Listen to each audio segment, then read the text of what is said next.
ತಾರೀಕು ಕೇಂದ್ರ ಹಣಕಾಸು ಸಚಿವರು ಬಜೆಟ್ ಮಂಡನೆ ಮಾಡೋರಿದ್ದಾರೆ. ಸೊ ಕರ್ನಾಟಕಕ್ಕೆ ನಾವು ಬಹಳಷ್ಟು ಎಕ್ಸ್ಪೆಕ್ಟೇಷನ್ ಇಟ್ಕೊಂಡಿದ್ದೀವಿ. ನಾವೇನು GDPನಲ್ಲಿ ಕರ್ನಾಟಕ 2ನೇ ಸ್ಥಾನದಲ್ಲಿದೆ, ಮಹಾರಾಷ್ಟ್ರ ಆದಮೇಲೆ ಕರ್ನಾಟಕ 2ನೇ ಸ್ಥಾನದಲ್ಲಿದೆ. ಸೊ GDPಗೆ ತಕ್ಕ ಹಾಗೆ ನಮಗೆ ಕಾಂಪನ್ಸೇಷನ್ ಜೊತೆಗೆ ಹೆಚ್ಚಿನ ಅನುದಾನ. ನಾವು ಬ್ಯಾಂಗ್ಳೂರ್ನಲ್ಲಿ ಏನು ಟ್ರಾಫಿಕ್ ಕಂಜೆಷನ್ ಆಗ್ತಾ ಇದೆ, ಔಟರ್ ರಿಂಗ್ ರೋಡ್ ಆಗಬೇಕು, ನಮ್ಮ ಅಪ್ಪರ್ ಭದ್ರಾ ಪ್ರಾಜೆಕ್ಟ್ ಅಂತೆ ಸುಮಾರು, ಮತ್ತು ಏಮ್ಸ್ ಕೇಳ್ತಾ ಇದ್ದೀವಿ, IIT ಸಂಸ್ಥೆಗಳನ್ನು ಕೇಳ್ತಾ ಇದ್ದೀವಿ. ಇದು ಬರೀ ಬೇಡಿಕೆಗಳಾಗ್ತಾ ಇದ್ದಾವೆ. ಬಟ್ ಪ್ರಧಾನಮಂತ್ರಿಗಳಾಯಿತು, ಫೈನಾನ್ಸ್ ಮಿನಿಸ್ಟರು ಕರ್ನಾಟಕಕ್ಕೆ ಮಲತಾಯಿ ಧೋರಣೆ ಅಂತ ಪ್ರತಿ ಬಾರಿ ಹೇಳ್ತಾ ಇದ್ದೀವಿ. ಆದರೆ ನಮ್ಮ ಏನು ಕೂಗಿದೆ ಅದು ಎಲ್ಲೂ ಕೂಡ ಕೇಳಿಸ್ತಾ ಇಲ್ಲ. ಈಗ ನೆಕ್ಸ್ಟ್ ಬರ್ತಾ ಇರೋ ಚುನಾವಣೆ, ಅಸ್ಸಾಂನಲ್ಲಿ ಚುನಾವಣೆ ಇದೆ, ಕೇರಳದಲ್ಲಿ ಚುನಾವಣೆ ಇದೆ, ತಮಿಳ್ನಾಡುನಲ್ಲಿ ಚುನಾವಣೆ ಇದೆ. ಅದರಿಂದ ನಮ್ದೇನು ಇಟ್ ಇಸ್ ವೆರಿ ಕ್ಲಿಯರ್. ಹೋದ್ಸಲ ಬಿಹಾರಿಗೆ ಸಪೋರ್ಟ್ ಮಾಡಿದ್ರು.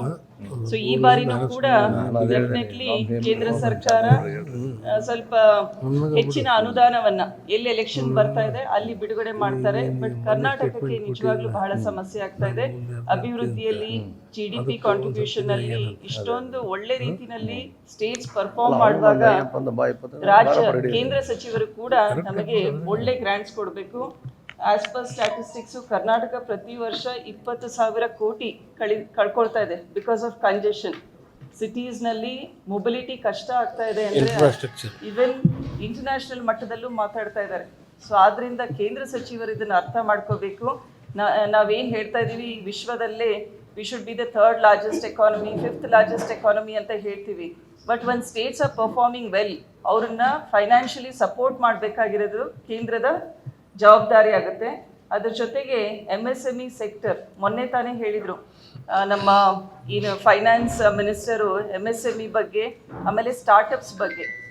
ಈಗ ಕೇಂದ್ರದಲ್ಲಿ 11ನೇ ವರ್ಷ ಇದೆ ಕೇಂದ್ರ ಸರ್ಕಾರ, 11 or 12 years, ಇಷ್ಟೊಂದು ಜಾಬ್ಸ್ ಕ್ರಿಯೇಟ್ ಮಾಡಿದ್ದೀವಿ ಅಂತ ಇದ್ದಾರೆ. ಬಟ್ MSME ಸೆಕ್ಟರ್ನಲ್ಲಿ ಈಗಲೂ ಕೂಡ 40% ಅಷ್ಟು ಜಾಬ್ ಕ್ರಿಯೇಟ್ ಮಾಡಬೇಕಾಗಿದೆ. ಆಮೇಲೆ ಎಜುಕೇಟೆಡ್ ಅನ್ಎಂಪ್ಲಾಯ್ಡ್ ಯೂತ್ ಸಂಖ್ಯೆ, ಅದ್ರ ಬಗ್ಗೆ ಏನು ಮಾಡ್ತಾ ಇದೆ ಕೇಂದ್ರ ಸರ್ಕಾರ ಅಂತ ಪ್ರತಿ ಬಾರಿ ಬರೀ ಸ್ಕಿಲ್ ಡೆವಲಪ್ಮೆಂಟ್ ಪ್ರೋಗ್ರಾಮ್ಸ್ ಮಾಡ್ತಾ ಇದ್ದಾರೆ. ಬಟ್ ಈ ಸ್ಕಿಲ್ ಡೆವಲಪ್ಮೆಂಟ್ ಪ್ರೋಗ್ರಾಮ್ಸಿಂದ ಎಷ್ಟು ಜಾಬ್ಸ್ ಕ್ರಿಯೇಟ್ ಆಗ್ತಾ ಇದೆ at the Tier 2, Tier 3 cities ಅನ್ನೋದು ನಮ್ಮ ಕ್ವೆಶನ್ನು. ಮತ್ತು ಇನ್ನೊಂದು, ನಾವೆಲ್ಲ ದೇಶಾದ್ಯಂತ ಮನ್ರೇಗಾ ಯೋಜನೆನ ನೀವು ವಾಪಸ್ ಜಾರಿಗೆ ಮಾಡಬೇಕು ಅಂತ ಕಾಂಗ್ರೆಸ್ ಸರ್ಕಾರ ದೇಶಾದ್ಯಂತ ಪ್ರತಿಭಟನೆ ಮಾಡ್ತಾರೆ.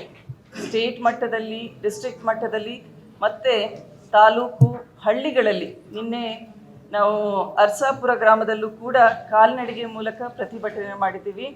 BBG ರಾಮ್ಜಿ ಯೋಜನೆ, ಅದರಲ್ಲಿರುವಂತಹ ಏನು ಉದ್ದೇಶಗಳು, ಕೇಂದ್ರದ ಉದ್ದೇಶ ನಾವೆಲ್ಲರೂ ಹೇಳ್ತಾ ಇದ್ದೀವಿ. ಏನು 90-10 ಮನ್ರೇಗಾದಲ್ಲಿತ್ತು, ಅದು ಈಗ 60-40 ಅಂತ ಮಾಡ್ಲಿಕ್ಕೆ ಹೋಗ್ತಾ ಇದ್ದಾರೆ. ಮತ್ತು ಗ್ರಾಮಗಳ ಮಟ್ಟದಲ್ಲಿ ಏನು ಪಂಚಾಯತ್ ರಾಜ್ನ ಸ್ವರಾಜ್ಯ ಓನ್ ಡಿಸಿಷನ್ ಮೇಕಿಂಗ್ ಇತ್ತು, ಅದನ್ನು ಚೇಂಜ್ ಮಾಡಿಬಿಟ್ಟು ದೆಹಲಿಯಿಂದ ಆದೇಶ ಬರುತ್ತೆ. ದೆಹಲಿಯಲ್ಲಿ ಕೂತ್ಕೊಂಡಿರೋರು ನಮ್ಮ ರಾಜ್ಯದಲ್ಲಿರುವಂತಹ ಅಭಿವೃದ್ಧಿ ಕಾಮಗಾರಿಗಳನ್ನು ಅವ್ರು ಡಿಸೈಡ್ ಮಾಡೋರಿದ್ದಾರೆ. ಜೊತೆಗೆ ಸುಮಾರು 60 ದಿನ ಅನಿಸುತ್ತೆ ರೂರಲ್ ಸೆಕ್ಟರ್ನಲ್ಲಿ ಯಾವಾಗ ಅಗ್ರಿಕಲ್ಚರ್ ವರ್ಕ್ ಪೀಕ್ನಲ್ಲಿರುತ್ತೆ, ಕಟಾವು ಮಾಡೋದು ಅಥವಾ ನಾವೇನು ಬಿತ್ತನೆ ಮಾಡೋ ಸೀಸನ್ನಲ್ಲಿ ಅವರಿಗೆ ವರ್ಕ್ ಕೊಡೋ ಹಾಗಿಲ್ಲ ಅಂತ ಇದ್ದಾರೆ.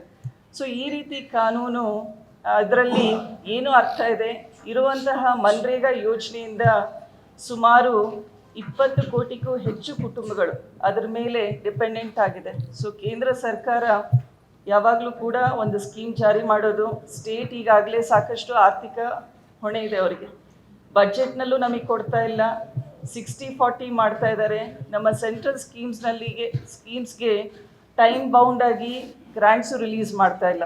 ಇಂಥ ಪರಿಸ್ಥಿತಿಯಲ್ಲಿ ನಾವು ಯಾವ ರೀತಿ ಅಭಿವೃದ್ಧಿ ಕೆಲಸಗಳನ್ನು ಮಾಡಲಿಕ್ಕೆ ಸಾಧ್ಯ? ಅದರಿಂದ ಫೈನಾನ್ಸ್ ಮಿನಿಸ್ಟರ್ ಇದ್ರ ಬಗ್ಗೆ ಯೋಚನೆ ಮಾಡಿಬಿಟ್ಟು ದಯವಿಟ್ಟು ಸ್ಟೇಟ್ಸ್ಗೆ ಅವರ ಡ್ಯೂ ಹಕ್ಕೇನಿದೆ ಡೆವಲಪ್ಮೆಂಟ್ ವರ್ಕ್ಸಿಗೆ ಸಪೋರ್ಟ್ ಮಾಡಬೇಕು ಅಂತ ನಮ್ಮೆಲ್ಲರ ನಿರೀಕ್ಷೆ ಇದೆ ಈ ಬಾರಿ ಬಜೆಟ್ನಲ್ಲಿ. ಮತ್ತು ಪಬ್ಲಿಕ್ ಹೆಲ್ತಿಗೆ ಸುಮಾರು 1.4% ಆಫ್ GDP ಅಷ್ಟೇ ಸ್ಪೆಂಡ್ ಮಾಡ್ತಾ ಇದ್ದಾರೆ. ಇದು ಬಹಳ ಕಡಿಮೆ ಇದೆ. 2.5% ಏನು ನಾವು ಸ್ಪೆಂಡ್ ಮಾಡಬೇಕು ಅಂತ ಕೇಂದ್ರ ಸರ್ಕಾರದಲ್ಲೇ ತೀರ್ಮಾನ ಆಗಿದೆ, ಅಷ್ಟು ಮಟ್ಟಿಗೆ ಇನ್ನೂ ಕೂಡ ಮುಟ್ಟಿಲ್ಲ. ಸೊ ಒಟ್ಟಾರೆ ಹೆಲ್ತ್ ಆಯಿತು, ಎಜುಕೇಷನ್ ಆಯಿತು, ಜಾಬ್ ಕ್ರಿಯೇಷನ್ನು ಎಲ್ಲ ಸೆಕ್ಟರ್ಸ್ನಲ್ಲೂ ಬಜೆಟ್ನಲ್ಲಿ ಸರಿಯಾದ ಡಿಸ್ಟ್ರಿಬ್ಯೂಷನ್ ಆಗ್ತಾ ಇಲ್ಲ. ಅದು ನಮ್ಮ ಎಲ್ಲರ ಆತಂಕ ಇದೆ. ಜೊತೆಗೆ ವಿಶ್ವಾದ್ಯಂತ ಆಗ್ತಾ ಇರುವಂತಹ ಯುದ್ಧ, ಅಮೆರಿಕದಲ್ಲಿ ಇರುವಂತಹ ಟ್ರಂಪ್ನವರು ಯಾವಾಗಲೂ ಕೂಡ ಮೋದಿಜಿಯವರು ಇಡೀ ವಿಶ್ವವನ್ನೇ ಸುತ್ತಾರೆ, ವಿಶ್ವಗುರು ಅಂತ ಹೇಳ್ತಾರೆ. ಬಟ್ ಡಿಸಿಷನ್ ಮೇಕಿಂಗ್ನಲ್ಲಿ ಪದೇ ಏನು ಟ್ಯಾರಿಫ್ಸ್ ಹೇರಿಕೆ ಮಾಡ್ತಾ ಇದ್ದಾರೆ. ರಷ್ಯಾ ಜೊತೆ ನೀವು ಡೀಲ್ ಮಾಡಬೇಡ್ರಿ, ಅಥವಾ ಅಮೆರಿಕದಲ್ಲಿ ಕುತ್ಕೊಂಡಿರೋರು ನಮ್ಮ ದೇಶದ ಪ್ರಧಾನಮಂತ್ರಿಗಳಿಗೆ ಹೇಳ್ತಾರೆ, ನೀವು how should you have your foreign relations, ಯಾವ ದೇಶದ ಜೊತೆ ನಾವು ವ್ಯವಹಾರ ಮಾಡಬೇಕು, ಇಂಪೋರ್ಟ್ ಎಕ್ಸ್ಪೋರ್ಟ್ ಮಾಡಬೇಕು ಅನ್ನೋದು US ನಲ್ಲಿರುವಂತಹ ಪ್ರೆಸಿಡೆಂಟ್ ತೀರ್ಮಾನ ಮಾಡ್ತಾ ಇದ್ದಾರೆ. ಇದು ನಮ್ಮೆಲ್ಲರ ಆತಂಕ. ದಯವಿಟ್ಟು ಪ್ರೈಮ್ ಮಿನಿಸ್ಟರ್ ಆಯಿತು, ಸಚಿವರು ಆಯಿತು, ನಮ್ಮ ಭಾರತ ದೇಶದಲ್ಲಿರುವಂತಹ ಪ್ರತಿಯೊಬ್ಬ ನಾಗರಿಕರ ಹಿತವನ್ನು ಮನಸ್ಸಿನಲ್ಲಿಟ್ಕೊಂಡು ಈ ಬಾರಿಯ ಬಜೆಟ್ ಮಂಡನೆ ಮಾಡಬೇಕು ಅಂತ ನಾವು ರಿಕ್ವೆಸ್ಟ್ ಮಾಡ್ಕೊಳ್ತಾ ಇದ್ದೀವಿ.